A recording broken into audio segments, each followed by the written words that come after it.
ભારતીય દરિયાઈ સુરક્ષાને સુદૃઢ બનાવવાના ભાગરૂપે જામનગર જિલ્લાના પંચ એ તથા બેડી મરીન પોલીસ સ્ટેશનના હદ વિસ્તારમાં લેન્ડિંગ પોઈન્ટ પાસે આવેલ અનધિકૃત ધાર્મિક દબાણો તેમજ મરીન સેન્ચુરી તથા ખીજડીયા બર્ડ સેન્ચુરીનો બાયોડાયવર્સિટી તથા મેનગ્રુવને જોખમરૂપ એવા અલગ અલગ સ્થળ પર આવેલા કુલ 7 અનધિકૃત ધાર્મિક દબાણો દૂર કરવામાં આવ્યા. આ કામગીરી જામનગર જિલ્લા પોલીસ દ્વારા ફોરેસ્ટ વિભાગની સાથે રહીને સંકલનમાં રહીને કરવામાં આવી.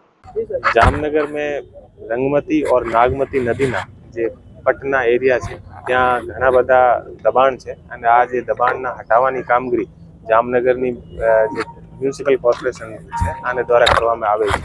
લગભગ 100 ને આસપાસ જે અલગ અલગ પ્રકારના મકાનો જે કોમર્શિયલ અને જે રહેણાંક મકાનો છે આને અત્યારે હટાવવામાં આવેલ છે. ત્યાં કોઈ પણ જાતનો કાયદો અને વ્યવસ્થાની પ્રોબ્લેમ ઊભી ના થાય એટલા માટે મહાનગરપાલિકાને પૂરતો पुलिस बंदोबस्त आपेल है. जामनगर सिटी डीवायएसपी झालाना नेतृत्व में लगभग 70 થી 100 ने आसपास पुलिस यहाँ हाजर है અને કોઈ પણ જાતનો કાયદો અને વ્યવસ્થાની પરિસ્થિતિ ના બને એટલા માટે પૂરતો પ્રયાસમાં પોલીસ બંદોબસ્ત હાજર છે.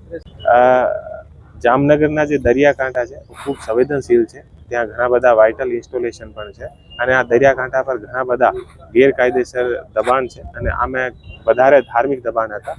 કાલે રાત્રે જે જામનગરના વન વિભાગ છે, જંગલ ખાતા છે, આને સાથે મળીને અને 8 જેટલા જે અલગ અલગ ધાર્મિક જે દબાણ હતા આને વન વિભાગ દ્વારા નીકાળવામાં આવેલ છે અને પોલીસનો પૂરતો બંદોબસ્ત આને સાથે હાજર હતો. કોઈ પણ જાતની કાયદો અને વ્યવસ્થાની પરિસ્થિતિ ના બને શાંતિપૂર્ણ રૂપથી દરેક જે જગ્યાના જે ધાર્મિક દબાણો હતા આને અત્યારે દૂર કરવામાં આવેલ છે.